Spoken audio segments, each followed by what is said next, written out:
Hey, thanks for checking out Nuts and Bolts with Tone. Welcome to my channel. Today we have a 2011 Toyota Corolla. This one has a 1.8 liter engine, and it is very common to have head gasket issues. I've actually diagnosed about 6 or 7 Priuses with a blown head gasket, and they all have the same complaint. Engine knocks real bad, and it's from coolant getting in there, and it's from the head gasket. Anyways, it's more common in a Prius because I was watching a video from, I forgot what company, it's a head gasket company.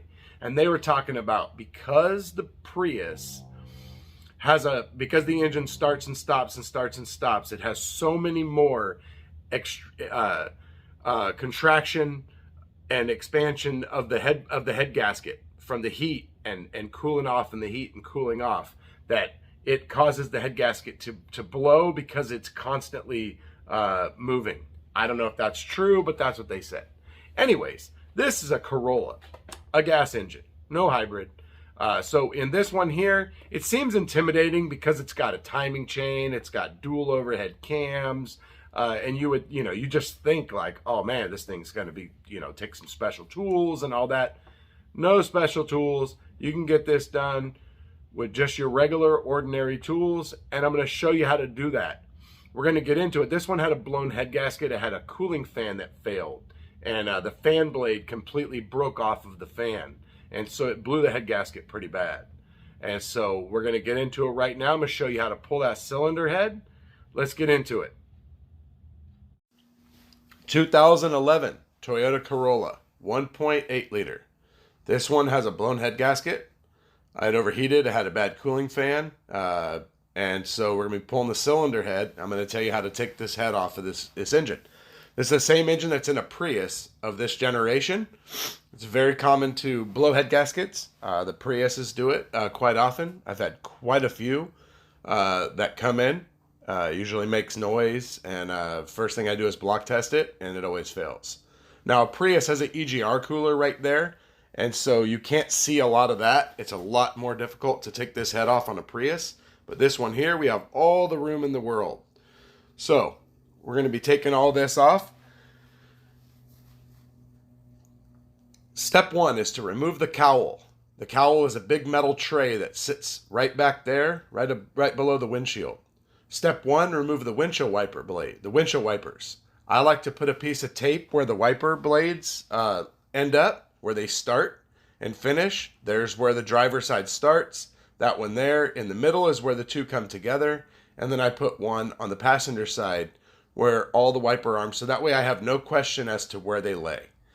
The next thing we're going to do is we're going to take out this metal tray, disconnect the wiper assembly, take all that out, and it's going to give us access to all of this so we can get onto this engine disassembly.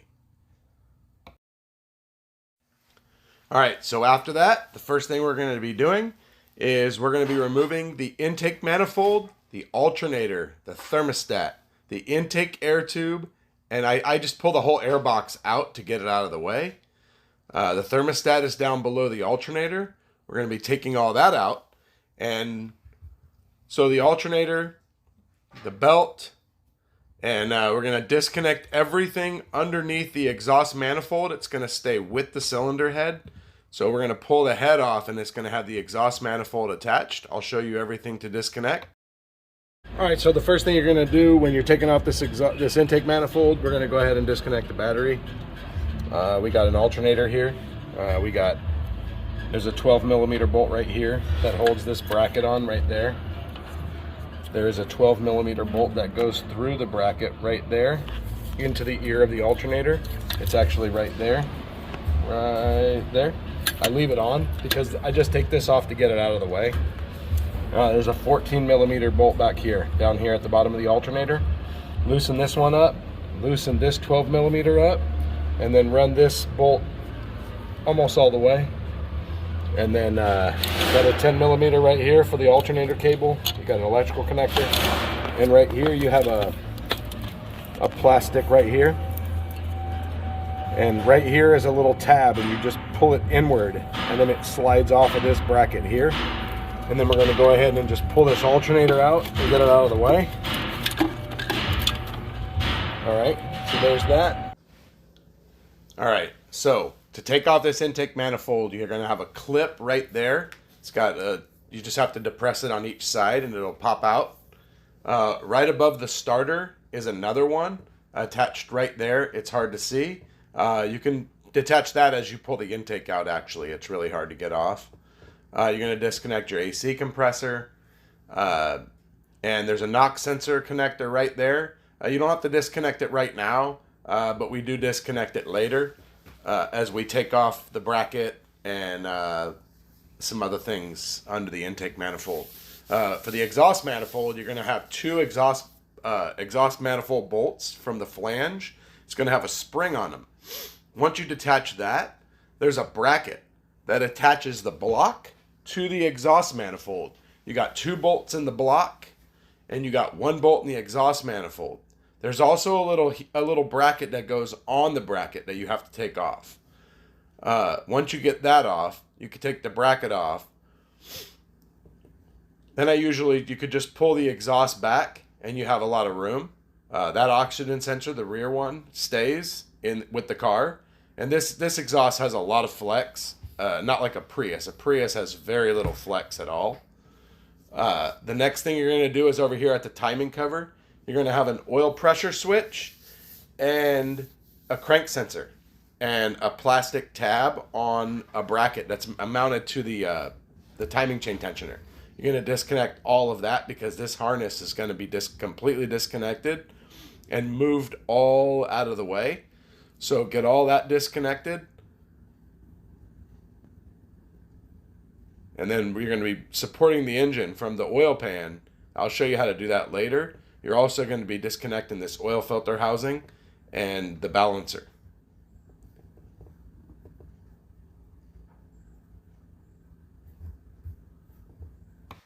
All right, to take the intake manifold off, you got 2 studs and 3 bolts, and they go through this metal bracket that sits on top of the plastic intake manifold. So you're just going to disconnect all of those. The metal bracket stays with the intake, so when you pull the intake off, it'll be there. Once you take that off, you've got 1 12mm bolt that's down here in the bottom right corner of the intake that attaches to the block. You got 2 plastic clips, a black one and a blue one, and those disconnect from the intake manifold. You're also going to have a PCV hose that's going to disconnect from the intake manifold, and then you have a throttle body. The throttle body's got 2 bolts and 2 nuts. Disconnect that, you can pull your intake manifold out. Then for your throttle body, you got your throttle body hoses. You only have to disconnect the one that goes to the fitting on the head. The other one stays with the block. So I usually leave that connected. I disconnect the other end, and that way the throttle body can just lay in the car and I don't have to take it off. And you're going to be taking off that heater hose later. And then the throttle body will just lay down and stay in the car, and then we don't have to mess with it. All right, so for the other part of this intake, you're going to have 4 injector connectors here that come across. You're going to have 2 ground straps here. Okay, disconnect those. Unclip it here. Get this out of your way. All right. Okay, so the next thing we're going to be doing is disconnecting this wire harness. The whole harness is going to get disconnected. We're going to have the oil control solenoid connectors. We got all the ignition coil connectors, the purge valve connector. There's a couple clips, the cam sensors. There's 2 cam sensors. That's that plastic clip I was talking about. All you do is lift that tab away, and then the clip comes right off of all of the connections. You're also going to have an oxygen sensor connector in the back, and you just depress 2 tabs, and the oxygen sensor connector will come out of its bracket. You can disconnect it, and then the other end of the oxygen sensor just stays with the head. We're going to be pulling that out together. So that's part of the harness. Remember, the other end of the harness has the crank sensor and the oil pressure switch. So we're going to pull all that out. We're going to move it out of the way. There's also a couple other clips on the back of the head that hold it on. You got this right here. I leave this bracket attached to the harness, and I just take the bolt out. And that way I know exactly where it goes.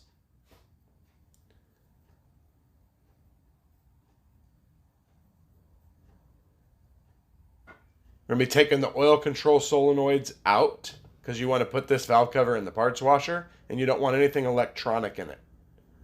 For the brake booster hose, I don't mark the hose because it's just vacuum. All I do is pull the clamp back. And then to get this hose off, it's usually pretty simple. You can just take a pair of pliers and you give it a little twist. Haha, one-handed work. So hard. You give it a little twist, it'll break free. And then from there, unless the vehicle has like 250,000 miles, a lot of times it'll just twist and pull right off. Now there's this pipe assembly here that the purge valve is attached to, and the brake booster hose that comes out for the brake booster hose. We're going to be taking that bracket assembly off. On the front side of that is the purge valve hose and the brake booster hose. Those attached to the intake manifold. I forgot to show you that.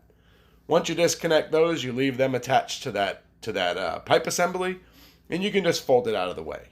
And there's 2 bolts that hold that hose assembly on, and we're going to be disconnecting that, and that'll have the purge valve and everything all attached to it. Then you're going to take out all the valve cover bolts, and we're going to pry it in these 2 spots right there with a little screwdriver. It'll pop free pretty easy. It's a gasket with just 4 spots of silicone, and then we're going to pop it off. All right, here we go. We got everything off. One little tip is this 1 bolt right here that goes in the center of the valve cover. There's a little gasket. Make sure it stays with the bolt so you don't lose it. So here we go. We got all the perimeter bolts off. And, so I'm not going to take it off yet. I'm just going to show you. What I like to do is you just do that, okay? And it's going to come off. I already sprayed air all over this, but I usually take an air nozzle and I blow everything all the way across. And I'm going to do that again before I pull this valve cover off so there's no garbage gets in there. And yeah, let's get this valve cover off and then it's exhaust manifold time. All right, so one thing to keep in mind when you get your valve cover off, these are for the variable valve timing for the oil control solenoids. And this O-ring right here, they will not be in your headset.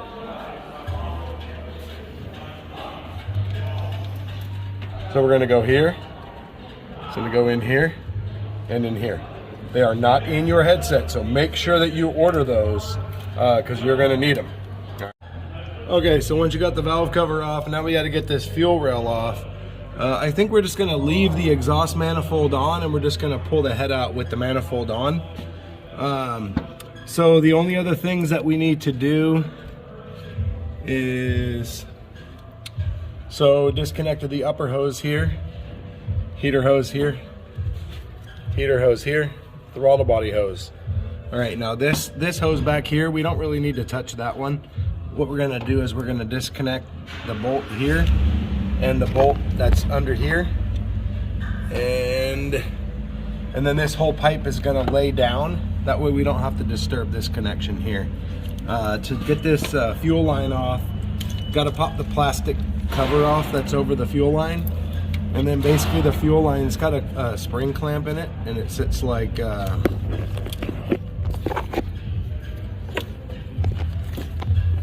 that.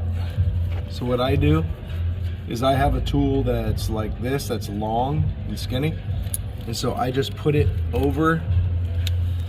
I put it over the like that, and then I just push in on these ends. And then they slip inside of the fuel line. Push this fuel line in, and then push your tool towards the line, and then wiggle the line backwards, and it'll pop off. That's how you get this line off here, and then throw your tool on the ground. That's also what I do. So, so we're gonna do that. You got a coolant temp sensor to disconnect here, and you have this right here, which clips onto here. Be careful; it's real thin wires. Another thing that you can do is disconnect the PCM connector right here. All you do is lift up this gray tab and it pulls out, and then now we have all this room with the harness and we could just keep everything out of the way. So we're going to get this fuel rail off, and then we got to support the engine because then it's time to start taking off the timing cover and getting the chain ready to come off. So all right, here we go. All right, one last thing for the fuel rail. There's a 12mm bolt right here that fastens the fuel line there. You're gonna come around here, and there's these plastic spacers I was telling you about that go here and here. So you're gonna take these two 12s out, and you're gonna lift the fuel rail up and make sure you don't lose these, right? So you're gonna need those. All right, and we're gonna, so I went ahead and pulled the water pump off. It goes through the timing cover.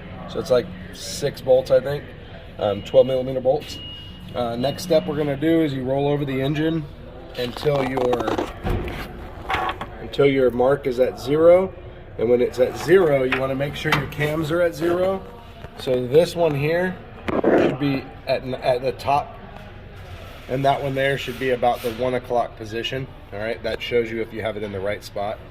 The next thing we're gonna do is we're going to lift this thing up. We're gonna take off the balancer, and we're gonna take off the timing chain tensioner right there, that plate right there. You got two nuts, and there's a clip, there's a bracket right there for a wire harness. We're gonna take that off, and then we're gonna, we took this bottle out here. It's got 3 10s. There, and right here. So we took this bottle out. Then the next thing we're going to do after we get the balancer out and the tensioner out is we're going to drop this thing down, and we're going to set it on a jack stand, and I'm going to take this engine mount out. Take the engine mount out and take this main bracket off, and then we're going to take the timing cover off. All right, let's go. Okay, all right, before I drop it down, I'll just show you now. Got the balancer off here, and we're set at top dead center. We've got the water pump off. I went ahead and took the timing chain tensioner off. It looks like this. There's the tensioner. I'm gonna be putting a new one on. I always put a new timing chain tensioner when it's hydraulic, because if it fails after I put it back in, that would be awful. And so we took out the oil filter housing adapter here. We got 2 O-rings. Took the cap off, so that's all off. I went ahead and loosened all the lower timing cover bolts.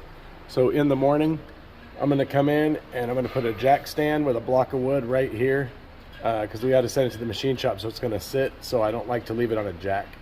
So a block of wood right here with a jack stand, and we're gonna take the engine mount off, and then we're gonna whip this timing cover off, and then I'll show you how to get the chain and the cams and the head off.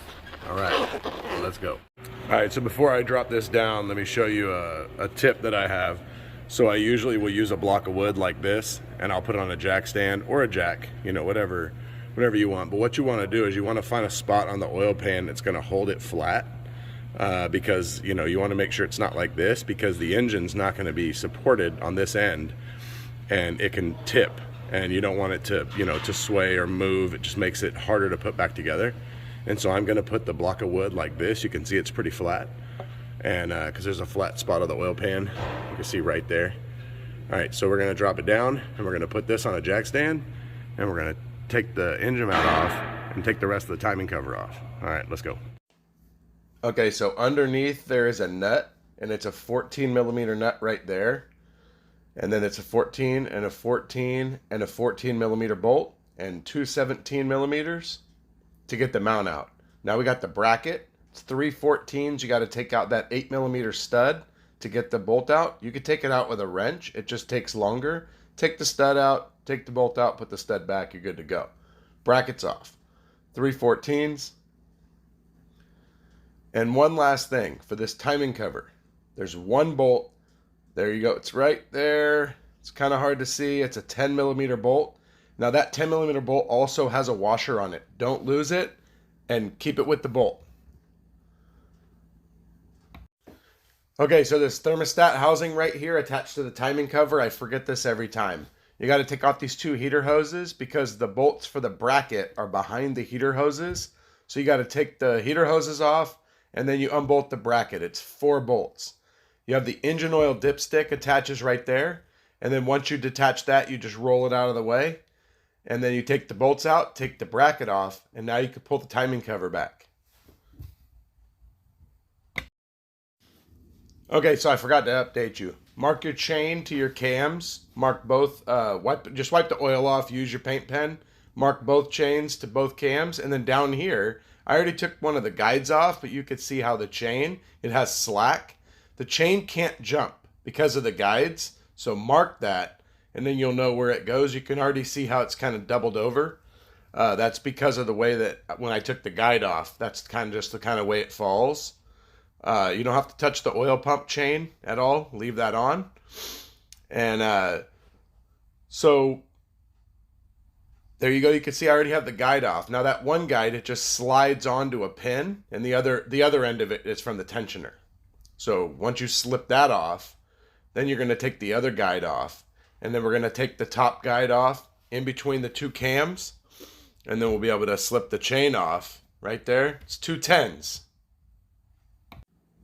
Okay, so when you take this apart, you want to make sure you don't forget about these 2 O-rings right there in probably the top left side of the timing cover, and then there's one down below that feeds the oil filter housing.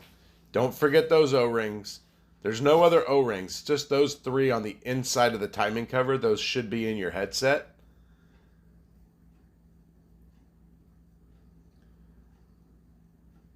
Then we're going to go up top and we're going to take the cam bridges off.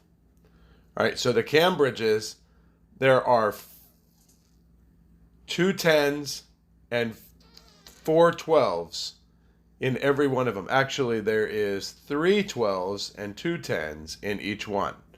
You're going to take all those out, lay them out in the order that they go so you do not get them mixed up. A little hard on this one because they only go one way.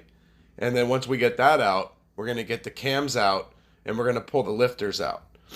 And then after that, we're going to remove this cam bridge, and I'll show you how to do that and what holds it down.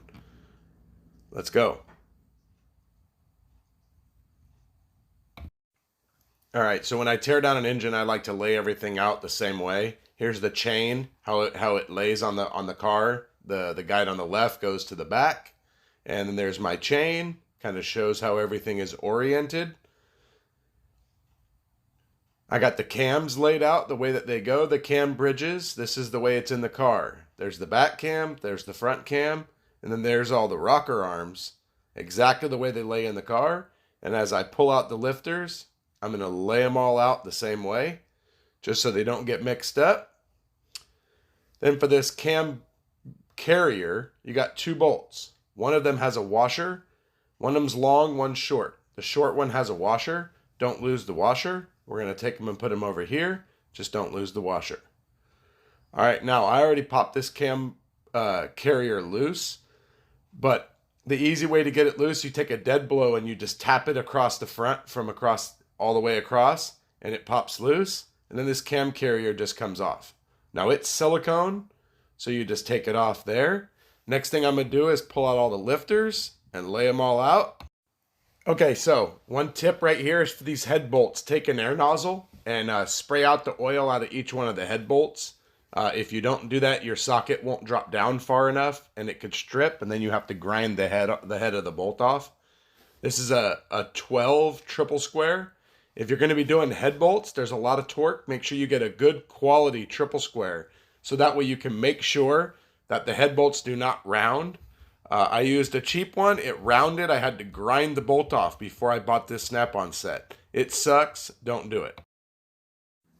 One tip I have is every single time I do a head job, I decarbon the pistons. So I'll usually spray them and brush them. I'll use a wire brush and kind of lightly just brush off all the carbon. If I can roll the crank over, I'll roll the pistons up, clean them off, and put them back. Make sure you blow the head bolt holes out with air. If there's any oil or coolant in there, your head bolts, the oil and coolant cannot compress, so the head bolt will not go down far enough. So it will either not torque properly and you'll have a blown head gasket again, or you'll crack the block from that hole from hydrolocking. You'll hydrolock that hole and then you'll blow out the block. This is aluminum, so you'd probably do that.